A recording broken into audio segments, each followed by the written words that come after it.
Well, we're back in school again today.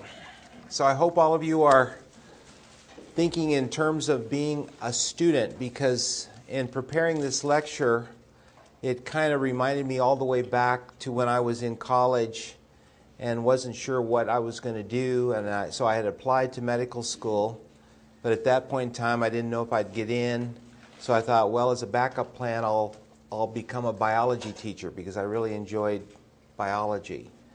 And I got into medical school, but here I am today talking biology. So you and I are going to kind of explore the mystery of the Potbelly syndrome. So have any of you noticed that this has become a little bit of a problem in our world today? So, and if there was an easy solution, you would have thought someone would have figured it out by now.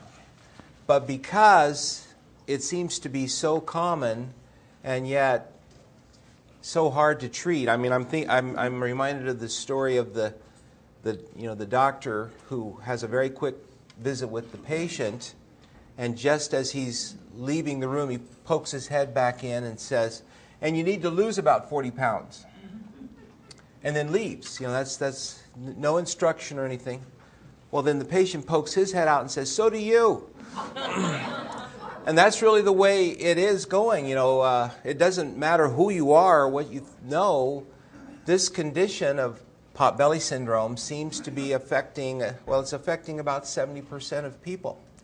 And it's not only in the United States. It's a worldwide epidemic. And so there's a big question now, what's going on? And there's lots of answers as to why it's happening. But hopefully today, as we go through my presentation, it will give you further insights into the phenomenon and what you can do about it.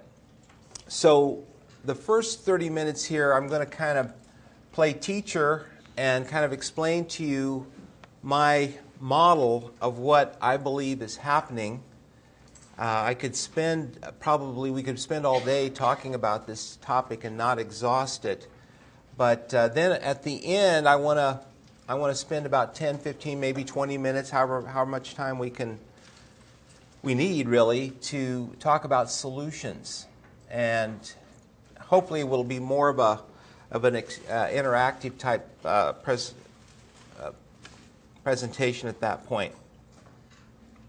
So everyone knows where the thyroid gland is in your throat, and actually that's going to be the last thing we talk about, because it does link up to this problem, and it links up in several different ways.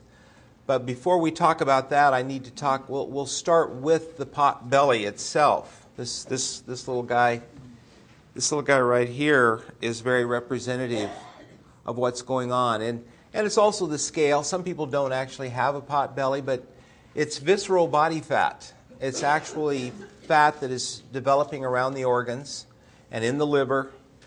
And some people are talking about it as a new endocrine organ, because it doesn't just sit there. It's not inert. It is a storage system, but it does create these little protein messenger molecules called cytokines. And we're going to talk about how the cytokines trigger inflammation and how all this starts to fit together.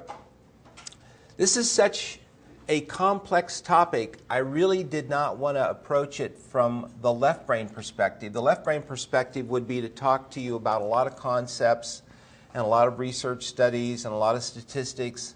I wanted this presentation today to be a right brain presentation, so that when you walk out of here, you will have a pictorial or a kind of a picture of what's actually happening that's causing this.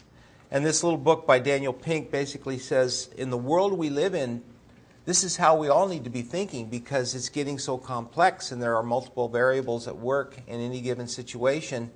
And so you need to think systemically and see how things are working as a system, as a structure, so to speak, a dynamic structure that is creating certain results.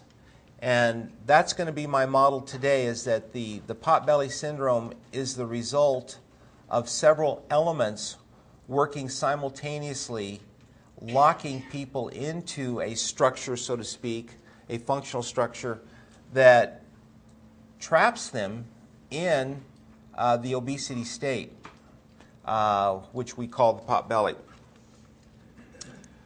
So I'm going to teach with what is called a mind map. A mind map is just basically taking the elements of the structure and defining each one of them and doing it in a way so that you can start to see relationships. So this is so that you get the big picture. It's highlighting the elements of the picture, helping you see that these elements work together in a way that results in a kind of outcome, not necessarily the outcome you want, but it shows you how there are what's called causal loops that are linked together.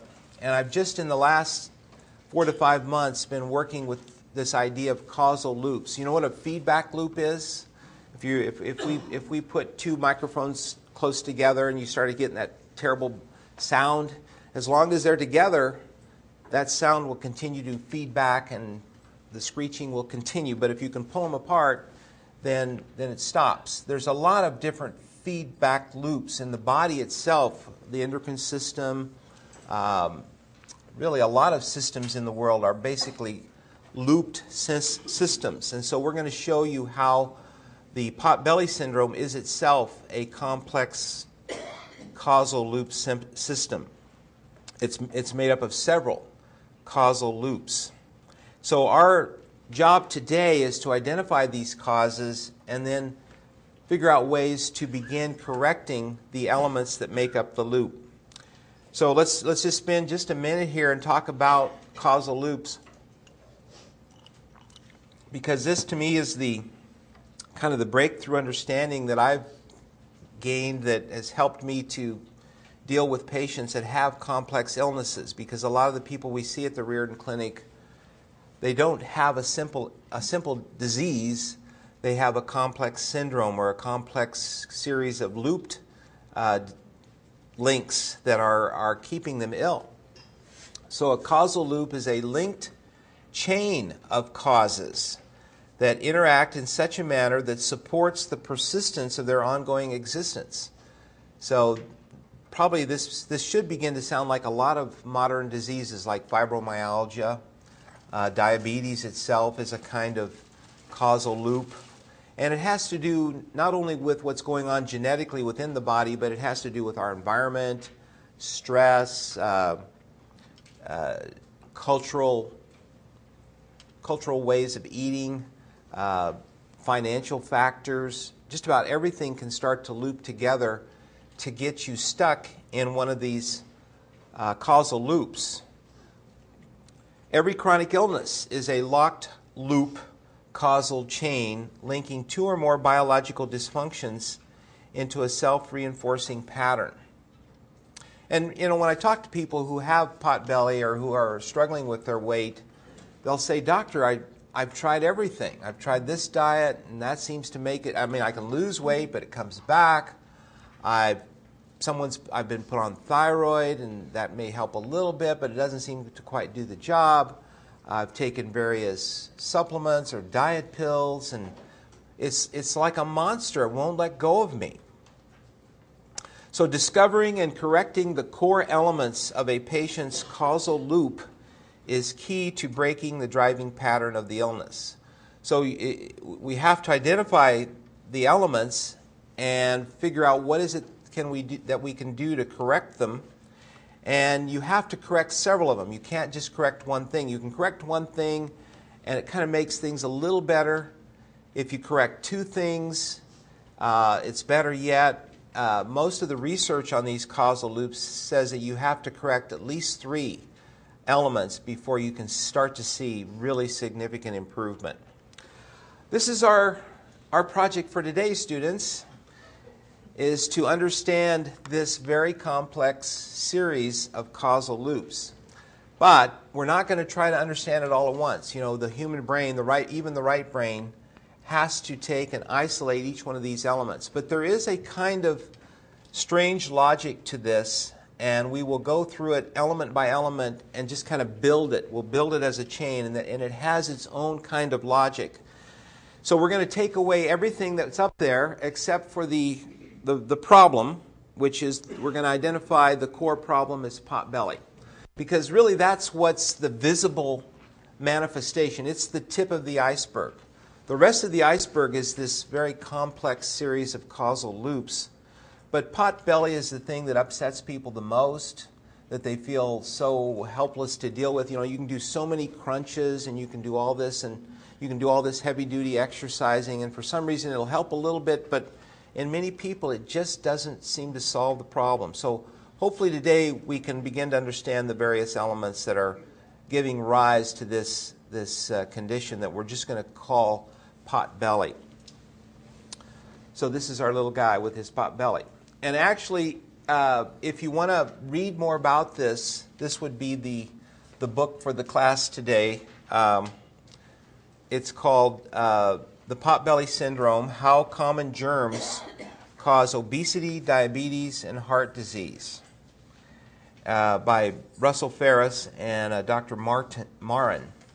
It's really a very readable book, and actually the website that goes along with it, potbellysyndrome.com, is very good. And I'm actually pulled several of the slides and will include them in the lecture today. So that'll be the resource for those slides, and I'll point them out to you. I'm reminded, Dr. Reardon and I, probably about 15 years ago, we were at a medical meeting, and we were with one of the infectious disease doctors here in town, Dr. Keck Hartman, and we were joking, you know, about what really does cause disease. And Dr. Hartman made the comment, he says, probably as time goes on, we'll begin to find out that just about everything is caused by an infection. And if you think back, you know, we used to think that peptic ulcer disease, you know, ulcers was stress, and now we know it's H. pylori infection. And we used to think that heart disease was cholesterol, and now we know that there are bacteria that invade the plaque and cause infection. And if you've got like gum disease, you're more prone to heart disease. So this thing about germs causing a lot of common illnesses, it's turning out to be more and more true. And that's going to be a central part of my thesis today. So I've taken all the arrows and the lines out, and we're just going to start with one. We have the potbelly here, but we're going to start with this idea here of increasing antibiotics. Has any of you ever called your doctor and been refused an antibiotic, just out of curiosity? It's really easy to get antibiotics from your doctor. Did you read the article in the Wichita paper, I think it was about 3 or 4 weeks ago, about the whole debate on the use of antibiotics in livestock and chickens? And that's big. I didn't realize this, how many millions of pounds of antibiotics are used every year to feed pig. They put it in pig feed, chicken feed. The dairy cows get all kinds of injections. The beef in the feedlots, just about every major feedlot employs a veterinarian to, when the cows start to get sick, right away he's giving them antibiotics. But the main reason they're giving them antibiotics, and the reason it's continuing even though it's controversial, is that there's about a 10 to 15% increase in body weight and rate of gain of body weight in these farm animals. And so it's really being driven by the ranchers and the chicken producers and the hog producers themselves, because they can get hogs to market, get animals to livestock to market much faster. and the FDA, even though they came out with a ruling suggesting that they not use antibiotics in feeds, they didn't really make it a law. It was just more of a suggestion, and it's been pretty much ignored. And so it's coming to a head now because of the fact that we're starting to see more and more resistant strains of various infections. Plus the fact that I know my mom, she grew up in the era when antibiotics were first discovered. Does anyone here remember when antibiotics first came out? I guess it came out in the early 50s. I was just being born at that time. But it was considered a huge advance in the field of medicine, and many people suggest that the prestige that medicine has surrounds the invention of antibiotics and the fact that finally infectious disease could be conquered. That was the theory, that right after the antibiotics were being developed, that we would just conquer disease. But in reality, what happens is that the bugs are pretty smart, and they will develop various resistance strategies as time goes on, and more antibiotics are being developed. They're getting more expensive, but the bugs are becoming smarter and developing higher levels of resistance. So we have an increased use of antibiotics, both by doctors. Now, there are counter movements. There are many movements in family medicine and pediatrics saying, we've overused antibiotics, but it's still, my brother, who's a pharmacist, says that antibiotics are the #1 thing that they fill at pharmacies. Now, the next element in our little loop is the germs. And I've got a down arrow and an up arrow. The down arrow represents the fact that antibiotics are, to a certain extent, very successful. If you have a serious infection, by all means, you want to be on an antibiotic. And thank goodness we do have antibiotics, and they do knock out germs to an extent. And that's why I put this other arrow here, because they also do what? They select for resistant strains. This is why, if you've ever been given an antibiotic, you're supposed to finish it. Because if you don't finish your 10-day course or 14-day course of antibiotics, what you've done is the antibiotics have picked off all the weak bacteria, and it's selected for the stronger bacteria that's in your system. And there's all kinds of bacteria in your system. Even in your gut, you have over 370 species of bacteria. Most of them are supposed to be friendly, but when you do take antibiotics, you're knocking out a lot of your friendly bacteria. And my analogy to patients is, think of it like your lawn. If you've got a few weeds in your lawn and you kind of get carried away with the Roundup or whatever weed killer you're using, and you knock out the good grass, you're creating patches of bare earth where you very soon will have other types of weeds or crabgrass growing in that'll be even harder to get rid of. And that's what seems to be happening, because we live literally in a sea of germs. Another thing that's happening is, and it's a theory, that we have become so germ conscious that we are using so many types of antiseptics in our kitchens and antiseptic soaps that kids are not being exposed enough to some germs, and so consequently their immune systems are not getting tough enough. And we have the phenomenon not only of more resistant strains of bacteria coming up, but we have a generation of kids who are eating poorly, bad diets, high sugar diets, which seem to weaken the immune system, low nutrient food intake, and then not being exposed to some of the same germs that they were before. And so consequently, we have the emergence of these very serious strains of resistant bacteria like MRSA. MRSA is getting to be a really big problem, because if you can't get it under control with some oral antibiotics, very often you have to go in the hospital for IV antibiotics to the tune of $1,000 a day or something like that, depending upon which antibiotic you're on. And even then, you have to do this for a prolonged period of time. And even those antibiotics, the vancomycins and some of the stronger antibiotics, are not working as well, especially if the host, if the patient is compromised in any way. If they have a really poor diet or they have a chronic illness of some sort, then they're really at risk for developing these more potent germs. And hospitals.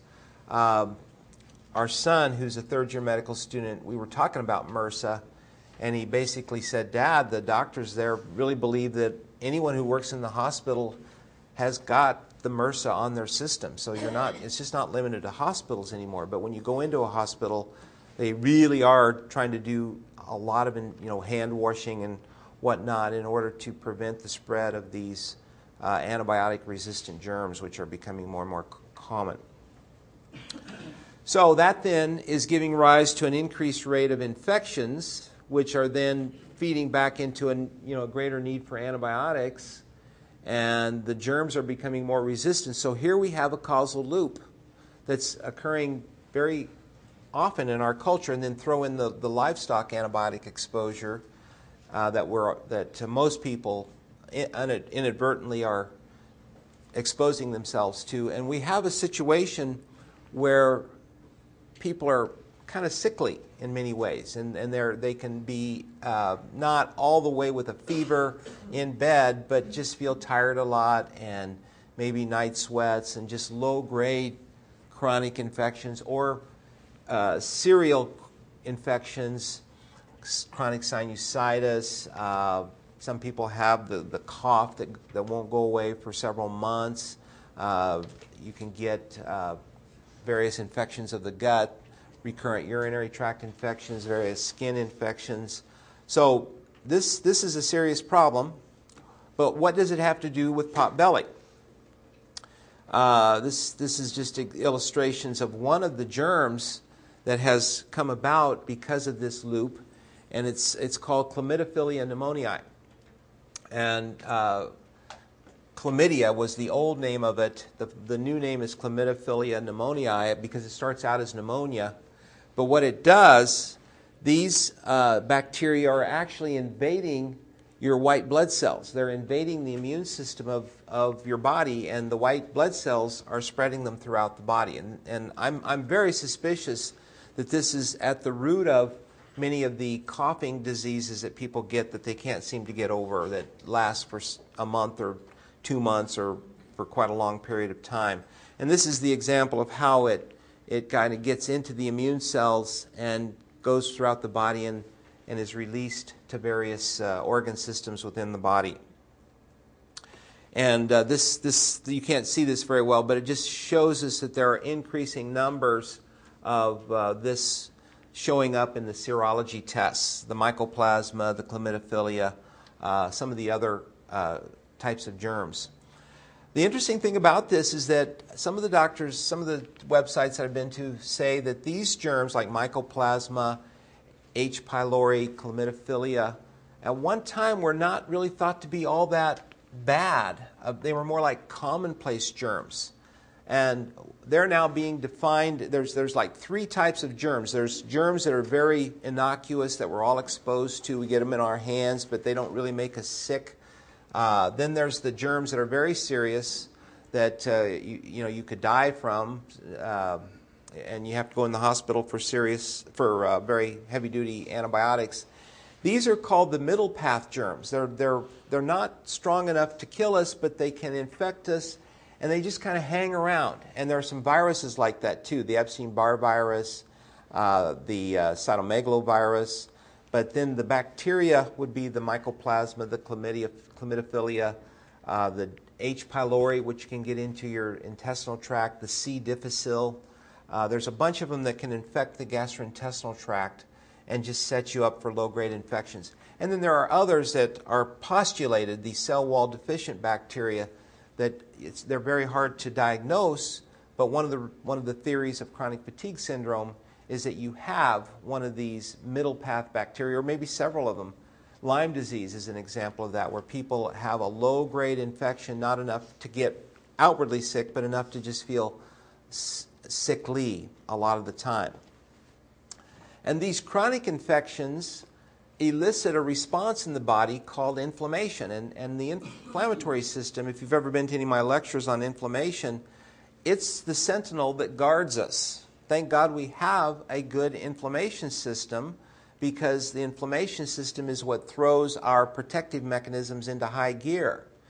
And it does that through these, the technical name for the inflammatory system is the acute phase response. And all you have to do is remember the last time you had the flu, you were sleepy, you were lethargic, you were didn't have much of an appetite, you were achy, just didn't feel very good. There are certain blood tests like the CRP that goes up, the ferritin goes up, your albumin level goes down, you don't synthesize hormones quite right, your bone formation goes down, you start, people will lose some weight. It's the wrong kind of weight loss. They'll lose muscle mass when they're sick. That's the negative nitrogen balance. Their nutrient stores are depleted. They get anemic. Their white blood cells go up. Their platelets go up. And there's a major release of cytokines which orchestrates the inflammatory response. And so there are like 5 phases. I'm not going to go through these, but mobilization when you're starting to get sick, escalation to kind of meet the threat, transformation where you're shifting to more of a cell-based inflammatory response. At first, your antibodies are activated, then the cells activate, and then it exaggerates, and hopefully with the intent of knocking out the infection, and it resolves. But for some people, these phases just go on and on. They never get to the resolution point.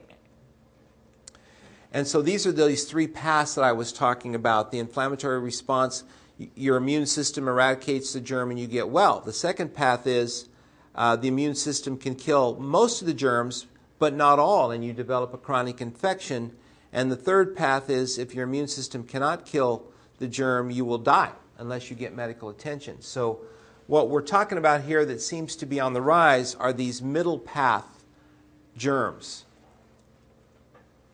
And so these trigger the release of all these different cytokines. And if you go into the medical literature, there's a lot being talked about TNF-alpha and the IL-1 and the IL-10 and the C-reactive protein. These are all little communication proteins that kind of orchestrate the inflammatory process.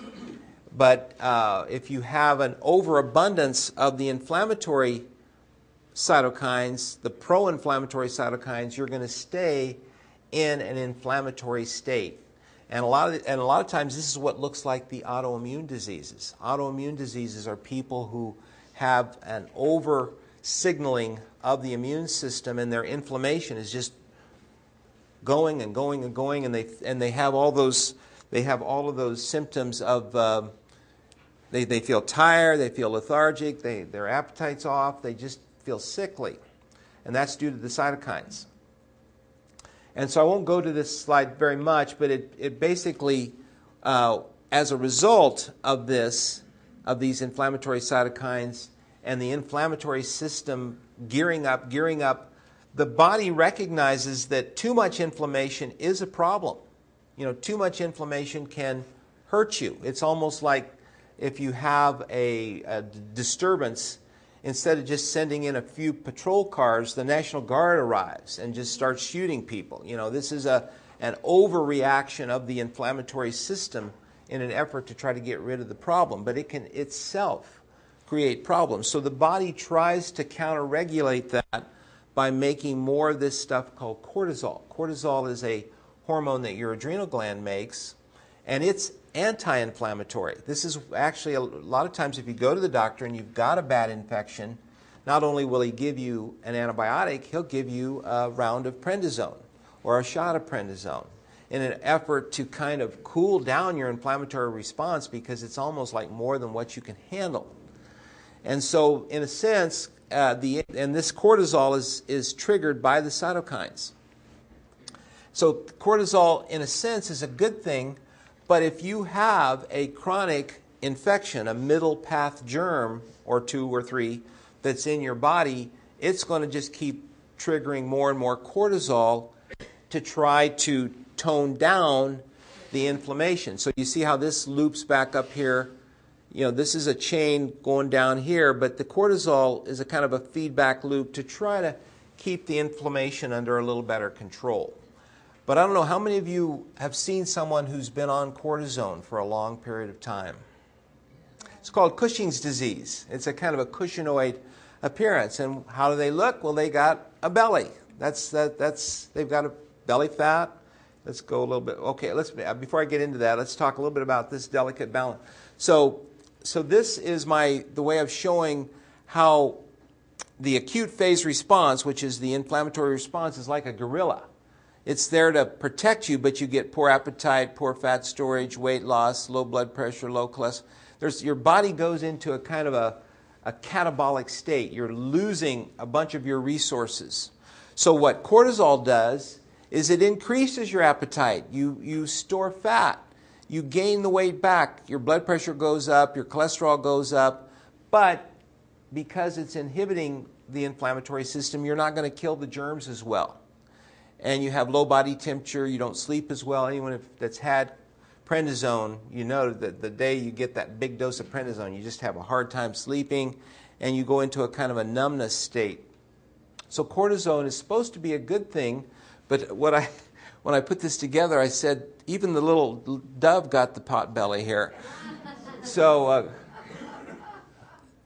that's supposed to be a way of balancing, but if you balance for a long time with too much cortisol, these things get over-accentuated. So inflammation increases cortisol. Cortisol decreases inflammation, supposedly. But one of the other big things that cortisone does is it causes insulin resistance. Cortisone causes insulin resistance. This is why one of the reasons why you don't want to be on long-term cortisol, prednisone or something like that, because if you're on too much of it for a long time, you will develop diabetes.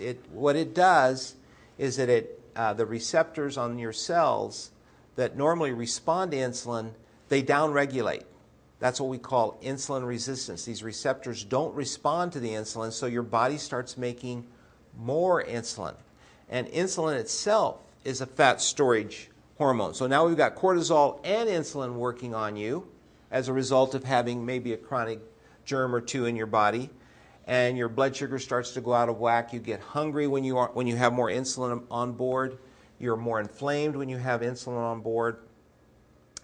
And so cortisol is there as a counter-regulator to insulin, because insulin will cause your blood sugar to fall and cause various things to be stored. It's kind of like a storage hormone, whereas cortisol causes blood sugar levels to rise, and your fat can be burned. And so it's part of an adaptive response. But if it goes on for too long, and see, more of the fat is stored as visceral fat, your LDL cholesterol will go up, the bad cholesterol. Your livers and muscles actually get poisoned by too much fat, the so-called fatty liver. People will come back and say, "Doctor, I've got elevated liver enzymes. What's going on?" You've got fatty liver disease or steatohepatitis, and it's just because of too much fat in your liver, and most of the time it's due to the fact that you've got prediabetes or diabetes.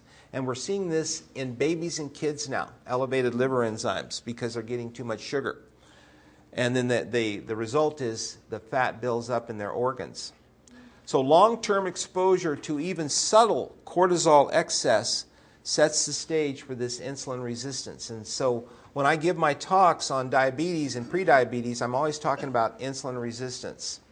So a little bit more about this. Insulin is needed for the cellular uptake of glucose, fatty acids, and amino acids.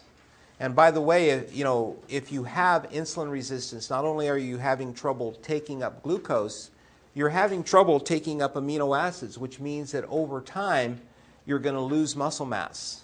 So a lot of people who are gaining weight, at the same time, they're losing muscle mass, and it's your muscles that burns calories. Do you see how this is getting to be a loop? The more this happens, the more likely you are to continue gaining weight, continuing to be hungry, continuing to eat more, continuing to have suppression of your immune response, so your chronic infection never resolves.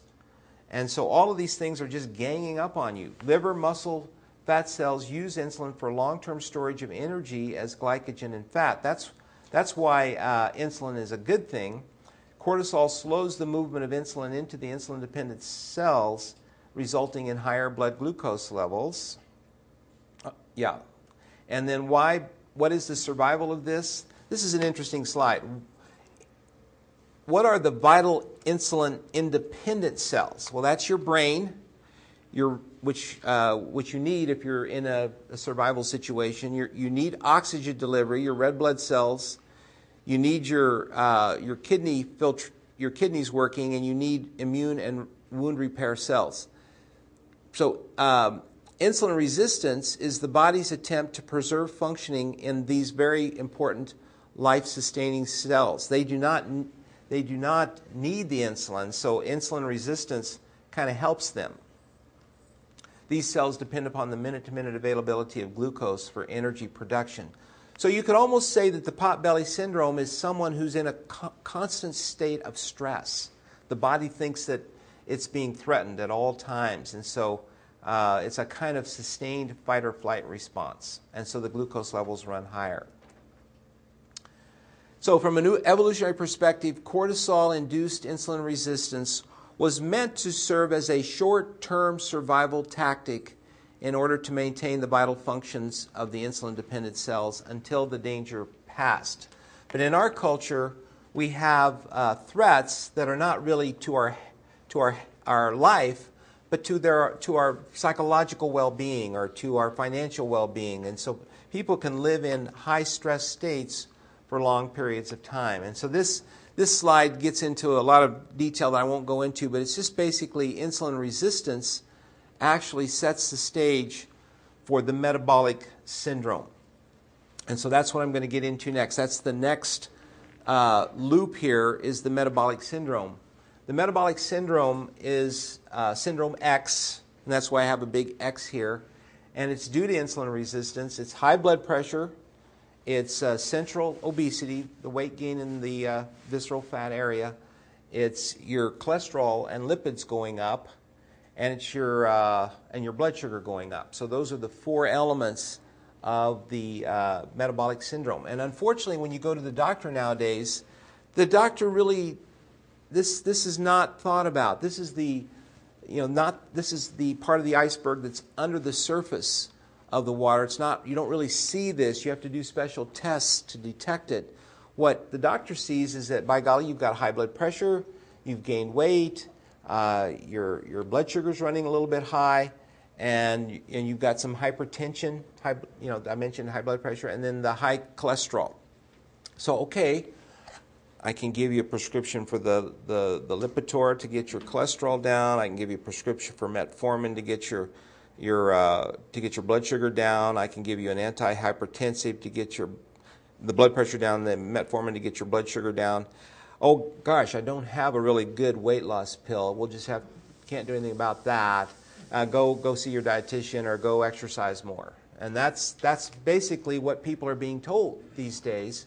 And none of this, the rest of this, is being dealt with. That is the treatment. The standard treatment for metabolic syndrome is just to basically treat increased waist circumference, increased triglycerides, HDL and LDL problems, blood pressure problems, and glucose problems, which, to my mind, is not really treating the underlying causes. It's just treating the symptoms of these underlying causes. And this is very prevalent. We know this. Obesity, 15% of our population is frankly obese. 60% is overweight. Hypertensive, 18%. Hyperlipidemia, 34 to 50%. Prediabetes is getting very common. And so the syndrome X diagnosis is fairly common as well. And it's true in the United Kingdom as well. It's happening in all the civilized countries around the world. So this then is giving rise to the Potbelly, because that's one of the manifestations of syndrome X, is the central obesity, the visceral fat gain. And so this whole side here really is really kind of the first half of what I wanted to show you of how this leads. Now, how does it link back? How does it link back? Because we want to fill in the rest of this. Here's in metabolic syndrome, you have the visceral fat building up. This is a normal CT scan, the normal organs. There's some fat there, but when you get the metabolic syndrome, you have a lot of visceral body fat develop, and your waist size goes up. That's a very easy way to diagnose this syndrome. If you have an increasing waist size beyond these numbers, you can pretty much bet you have metabolic syndrome. And then if your blood pressure is going up, if you're having trouble with your cholesterol, or if you're on those medicines, that's what's happening. What is that looking down at? That's looking down at the abdomen. Yeah, they like made the cut right through the abdomen. And it's a CT scan. Oh, I got you. CT scan, and so you can see the spine. These are the muscles of the back. This is the wall of the abdomen, and these are all the bowel loops. And then between the bowel loops is all this visceral fat that's developing in the omentum and various organs within the body. So this is all part of this slide. Kind of ties it all together. How inflammatory conditions then, if you have anything causing chronic inflammation, that feeds into this problem as well. And so it just feeds the insulin resistance, and it just makes it all the harder to treat. Hashimoto's also fit in that? Sure. Anything that's, Hashimoto's, thyroiditis, any disease that you're dealing with where the doctor says you have something itis, it's a chronic inflammatory illness. And very likely several of these things are happening. And one itis breeds another, because very often if you've got arthritis, then you've probably got diabetes, and diabetes sets you up for heart disease, and people will have chronic skin conditions, dermatitis. So these are not isolated things. And then we get into the whole thing about stress. Like I mentioned in this, that if you have short-term stress, this response would be fine. But what happens in our culture is we have long-term stress. The danger never passes, and so it results in this low-grade chronic high cortisol level. And then that tends to reinforce the insulin resistance, which over time becomes type 2 diabetes. And the chronic hyperinsulinemia also messes up your metabolism as well. So I went ahead and put stress in here. The Potbelly, and a lot of people are distressed by their Potbelly or by the chronic inflammation or some of the consequences of chronic inflammation. So stress is both an outcome, and it also makes the Potbelly worse, because stress, you can see the line going over here to cortisol and to cytokines. Stress triggers more cortisol output. So our adrenal glands are under constant stimulation in our culture more often than not. And that's why it's nice if you can get some downtime, some relaxation time. That's why I'm taking a vacation right after this lecture. Okay, so modern long-term stressors. We're a hurried-up culture. You can just look at these. Or we're not getting enough of these things. That lends to stress. Or we're getting too much of this whole row. So these are reasons why it's easy to get into the stress loop.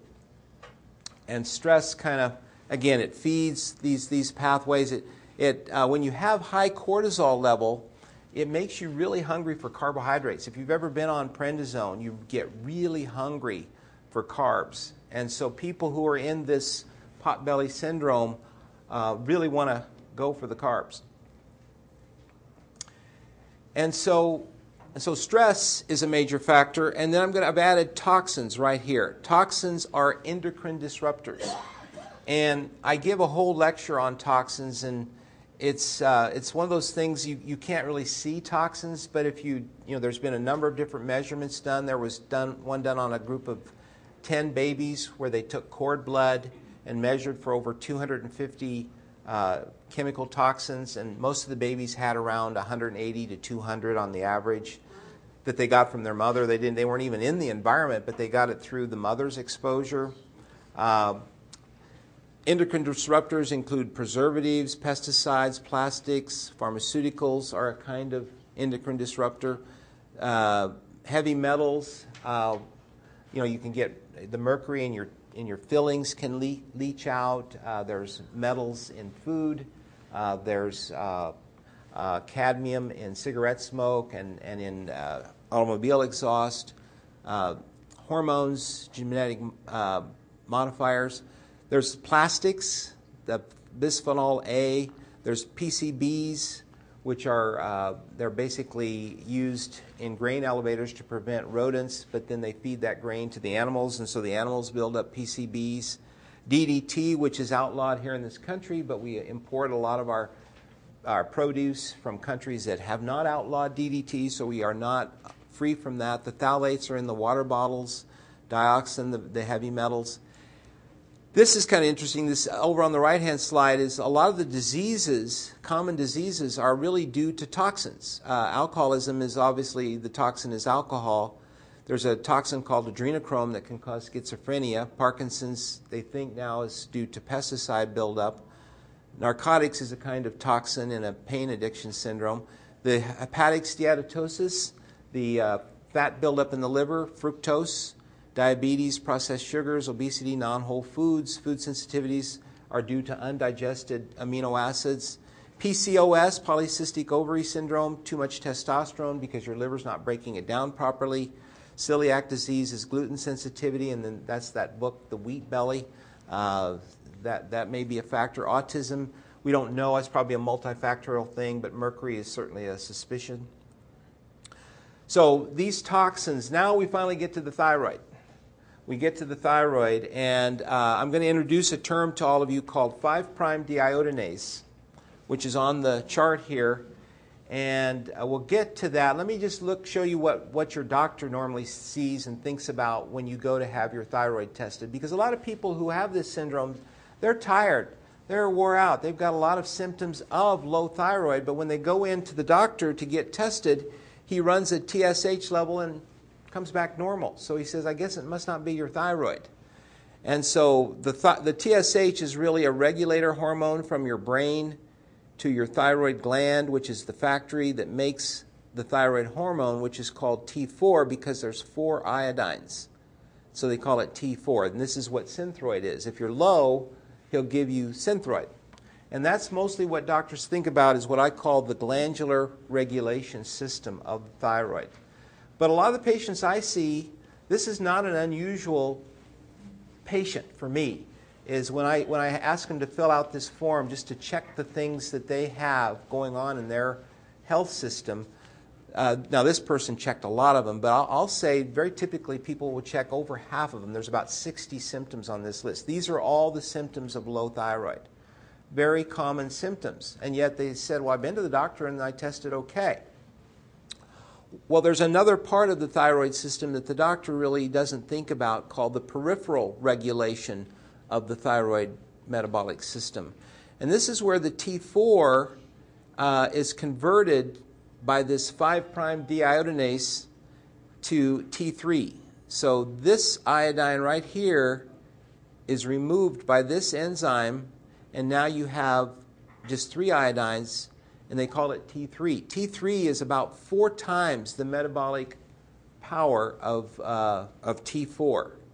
And so when you go to have, just a little side note, if you go in and you're taking something that contains T3, like Armour Thyroid or actual T3, there's a very strong feedback loop here that reduces your TSH, and so that causes some concern among the medical doctors. But so these not only is this T3 production reduced, but all the time your body's also converting the T4 to reverse T3. The RT3 is called reverse T3, and that enzyme is 5 deiodinase, and it takes off the other iodine. So you have this iodine missing, and if you look at these two and compare them, the reverse T3 is the reverse of the T3.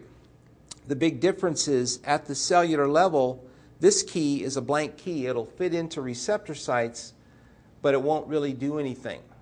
And so if you have a problem with these two, with the 5 deiodinase being blocked for some reason, your TSH will come back normal, your free T4 may be kind of high normal, your free T3 will be low, maybe normal or low, but the reverse T3 will actually be high. And so what we've started doing is measuring the reverse T3 in order to using a lab test to identify this particular problem. Sorry, what did you say? You will see those levels if what? I'm sorry. If this enzyme is blocked, and that's what I'm going to get to, if something is blocking this enzyme, you'll see this pattern, and the patient will have all the symptoms of low thyroid, even though their TSH is normal. So this is the explanation for why you went to the doctor and the doctor said your thyroid's okay. But yet, what we find is we see a reduction in the T3 metabolism. We see all the signs of low thyroid in patients who have this whole syndrome. So when I put all this part of this together, if you have low T3 and high reverse T3, you're going to have reverse T3 starting to fill these keyholes on your cells, but they don't do anything. They just block the receptor site, and so you can't get enough T3 in, and so your metabolism starts to just slowly go down. It can happen over months and years, and you're wondering, why am I just gradually feeling so tired? It doesn't happen all at once. It happens very slowly. The theory is that when our ancestors were hunter-gatherers, when we were hunter-gatherers, if we had a bad hunting day or a bad hunting week or 2 weeks and there wasn't enough food around, this system of the reverse T3 slowing down the metabolism actually saved our lives. It reduced our consumption of calories, and we could survive a bad famine, so to speak. And that's why fasting is one of the things that will block this enzyme. Stress will block this enzyme. Infection will block the enzyme, and toxins and inflammation will block the enzyme. What have I just been talking about all through this whole presentation? These are the same things that set people up for the Potbelly syndrome.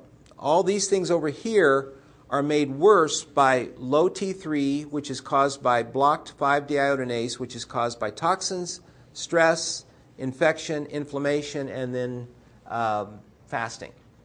And a lot of people who go on diets, that's like a fasting. The body thinks, no food. We're in a famine, and so it invokes this system. It makes the Potbelly syndrome worse. Does everyone kind of see how this all kind of, it's almost like it's a diabolical scheme to make you fat. It's stressing me out. Stressing you out, right? Okay, so now what we're going to do, just so I don't leave you with that sense of we're doomed, I put that sheet on at your place of the major factors that are contributing to this. Let's, as an audience now, let's think together, what are the things we could do to have an impact on all these different elements that are part of the Potbelly syndrome? What can we do with antibiotics? Yeah, you could read just, what they're really saying in family medicine is don't just rush to the doctor. Take more vitamin C, take more vitamin D, stay home and rest, take better care of yourself, zinc, lozenges, things like that can help. Eating your fruits, eating better, getting exercise, people who exercise regularly, getting sunshine. Sunshine is very good for helping your immune system. So you can reduce antibiotics, just reduce your intake. Matter of fact, there are some nice little herbal type antibiotics, things like olive leaf extract, echinacea. There's some things you can do that are not prescription antibiotics, so that if you're having a viral infection, don't just rush and get an antibiotic. That's not the first thing to do. Now, my mom, she just believes that antibiotics are everything, and so it's hard for her to resist that. Now, and sometimes you do need the antibiotics. I'm not against antibiotics, but I think we need to cut down on. And then what about intake? What about getting organic dairy? A lot of people say, well, I can't afford organics. And I say, well, if you had to afford one category of organics, I would say buy organic dairy. Get organic butter, organic milk, organic cheese if you can, because that's a major source of antibiotics that we would be consuming. And if you can find someone who's raising their cattle, a lot of the farmers are raising their cattle now without injections, or they're doing grass-fed, and they're taking better care of the cows, and organic type farmers would be something you could do. So that's an area that you could begin working on right away, and that's going to help you in terms of the germs. You're at least not going to be creating more resistance in your germs. But how could you help improve your body's handling of germs? What about? Just wash with soap. Yep, you could still use good hygiene, good hygiene.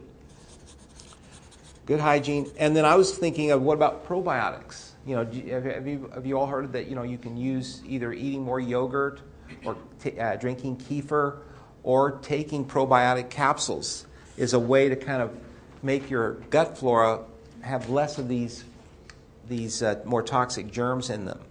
And then these two things together should cut down on your rate of infection. Vitamin D, I'm finding out, is fantastic. If you look at the pattern, people get sick during the winter months. That's when the sun's down lower and their vitamin D levels are lower. So for sure, during the winter months, you should maybe bump up your D a little bit. If you're not sure how much to take, you can get it measured. And vitamin A can work very nicely with vitamin D. And of course, we're big vitamin C proponents here. So vitamin C, A, and D would be 3 very good nutrients to use in this case. So what about inflammation? What are some of the things that we could do to manage inflammation? That's getting into the stress. And see, there is a link between stress and inflammation. So anything you can do to reduce your stress, your life is going to be less inflamed. I always say when people are stressed, their lives are inflamed. So you can do things to take better care of yourself just in terms of stress. Getting adequate amounts of sleep can make a big difference. People who sleep better tend to have less inflammation. Eating whole foods rather than sugary foods or non-whole foods, that reduces your inflammation. Turmeric. You can get various anti-inflammatory herbs like turmeric. Yeah? What? Omega-3 is big. That's one of the big benefits of omega-3. I wrote a little book on inflammation, arthritis, and aging, and one of my conclusions was, if you're dealing with inflammation, our ancestors ate a diet that naturally had more omega in it. And so here in the Midwest, we have to work a little harder because we don't eat as much fish out here, but fish is a good source of omega, or you can easily take some good omega capsules. So that'll reduce your inflammation. Vitamin D is another inflammation regulator, and we're now finding out that vitamin K, K2, can be a really good inflammation regulator. And then subsequently, these then reduce these excessive cytokines. They're really tied together. So if you reduce inflammation, you can reduce your cytokines. And by cutting down on the number of infections you have and reducing your inflammation, you're going to reduce your cortisol. And if you do better stress management techniques, you can reduce cortisol. And we're finding out there's a number of herbs. We very typically are finding our patients, they've had high cortisol for so long that their adrenal glands are just exhausted. And we do an ASI test where we can measure their cortisol levels, and when they're low, we can use things like ginseng and rhodiola and ashwagandha, different herbs that are very effective at kind of supporting the adrenal glands. We do saliva testing, yeah.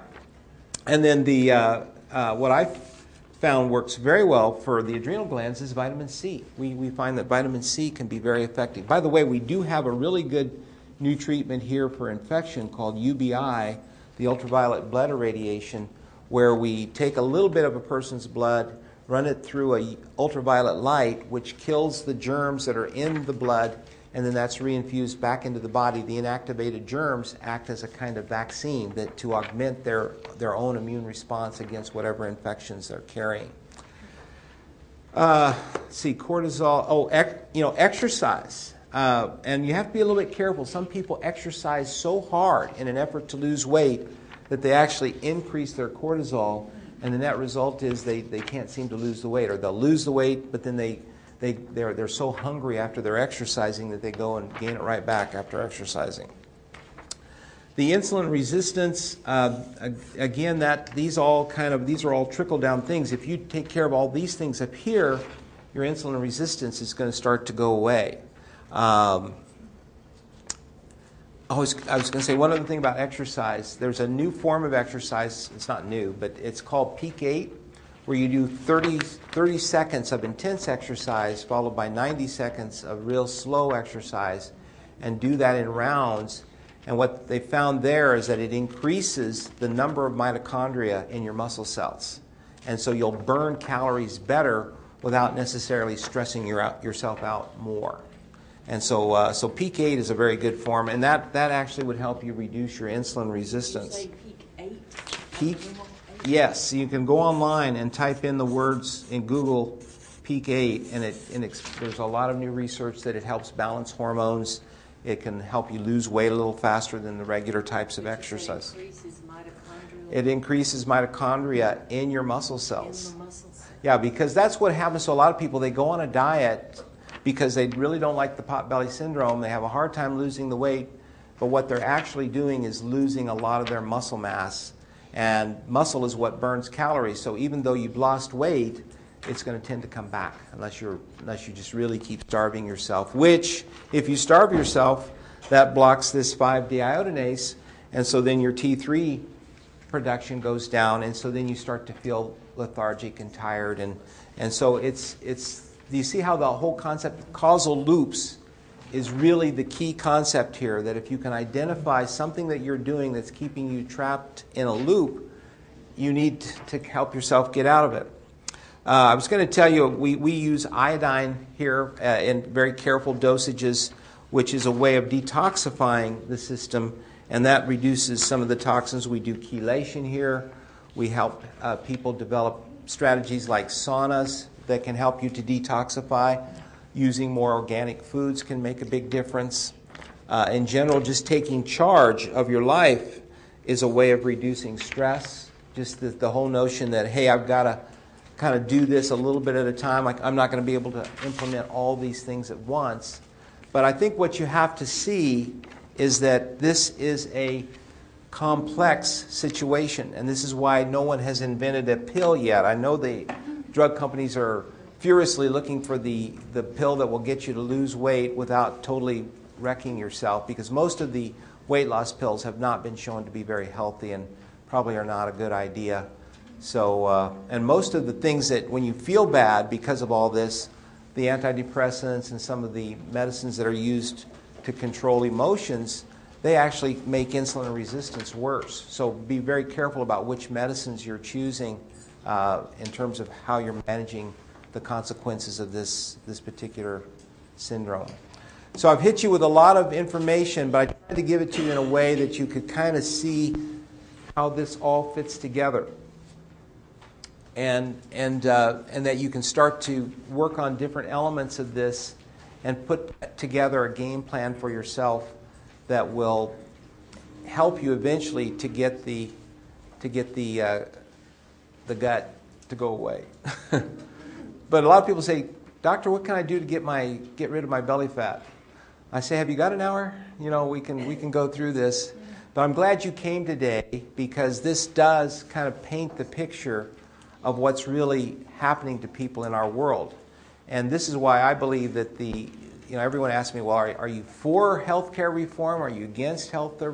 Where do you stand? Do you think it's going to work? And my concern is that just changing the insurance system itself is not going to deal with all these factors that everyone in the world almost now is being exposed to. I think we have to get a deeper level of understanding about what constitutes health in our time and what it'll take to restore health in our time.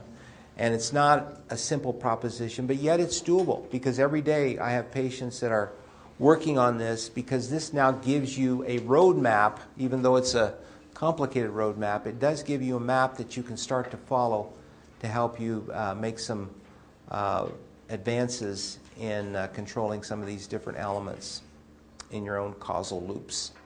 So any questions? For people of more or less average size, what do you think is about the right vitamin D total dose per day? 4,000. That's what I think. But again, what we found is that there's quite a bit of variation depending upon how sick they are, their level of toxicity. So some people do need more than that. Some people can get by on less than that. How much did you say? 4,000 units of vitamin Of D3? D3. Mm-hmm. That's what I'm. 4,000 a day? Yeah, average.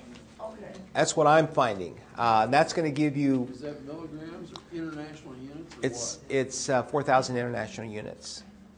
I take 5,000 grams. My thyroid remover, and I find that when I take on a higher dose, my vitamin D level stays between 60 and 70. Yeah, and say that what this this lady is saying is that, you know, she takes 5,000 units a day, but her blood level stays between 60 and 70, and that's what I like. The normal range for most labs is 32 to 100. Our lab is 40 to 80.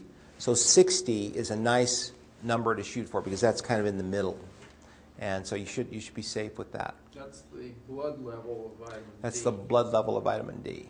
And so you're actually using what you're using a reference point for where your body is instead of just how much should I take? Well, how much do you need? It depends on what you need to get your blood level to about that 60 point. Where do we find more information about Peak 8? Mercola.com, MERCOLA.com.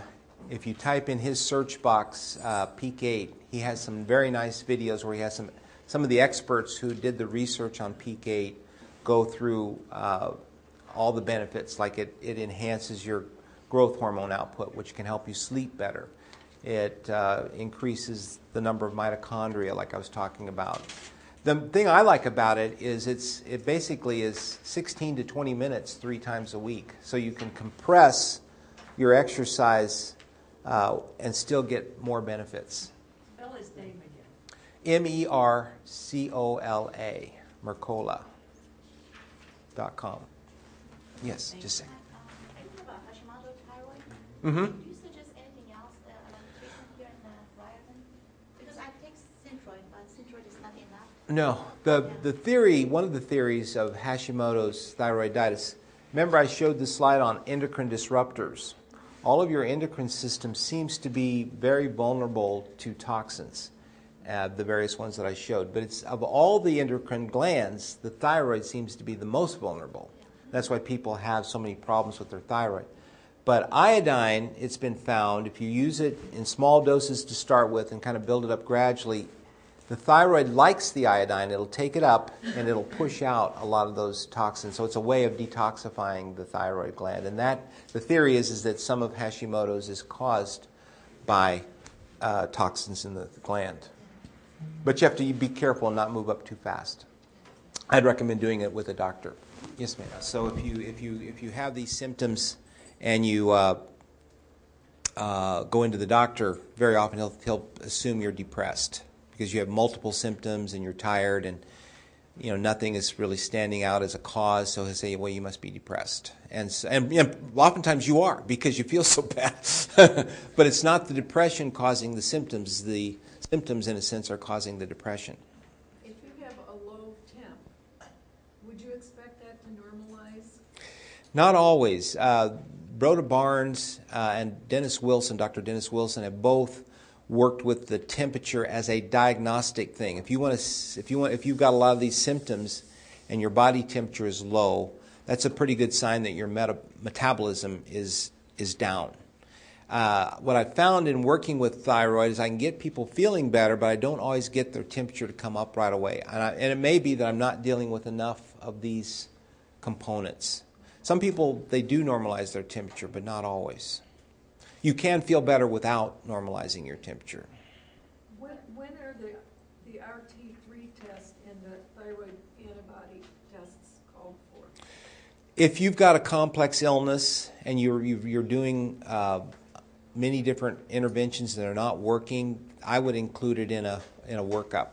I would do the thyroid antibodies and the reverse T3. We've recently we have a thyroid panel now that includes reverse T3, and then we oftentimes do the Hashimoto's antibodies as well. Yes? What about long-standing goiter? I've just had one for years. Well, goiter typically means that you've been iodine deficient for a long time, and very few doctors measure iodine level because they assume if you're just eating salt, you're getting enough iodine from the iodized salt, which iodine is not absorbed very well, and it may be, everyone has a different need level for different nutrients, and plus a lot of the commercial food has salt in it, but not iodized salt, and so you can still develop an iodine deficiency, and a lot of people have cut back on their salt for other reasons, and so There are ways that you could develop an iodine deficiency, and that could cause a goiter. You can also get a toxic nodular goiter, which is another problem. But sometimes it's related. It can be related to toxic factors or to iodine deficiency. I come from 5 generations of women who are low thyroid. I test 3 to 4.2. I have a goiter, nodules they check every year, and most of the symptoms of low thyroid, but I can't get diagnosed with low thyroid. Yeah, and see, the problem is the reverse T3 test would be a good one to do, but I've been trying to do it more, and I've had some patients come back and say our labs don't do that anymore. Unless the doctor knows about reverse T3 and what it means, he won't order the test. So it's, yeah, we do them here. Yeah, so reverse T3, it can be helpful. Now the other thing to me is that if it looks like a duck and walks like a duck and quacks like a duck, it's a duck. And so I'll very often give people a clinical trial of low thyroid or of thyroid medicine to see how they do, but not just that. That's what I'm trying to get across here, is that just by treating the thyroid alone, you haven't addressed all the components, all the elements of the loops. You have to think about where else might I be being tripped up, and start to work on those things as well. But if you don't have the thyroid, then that's a major factor that can keep you locked into the loop. And it can be a genetic family. Oh yeah, I meant to comment on that. Very often the thyroid issue is passed down the mother's side. Part of that's because the mitochondria that you have, the genes of the mitochondria only come from the mother. So very often you'll see this coming down the mother's side. Well, do they still call this area something like Thyroid Alley? Goiter Alley.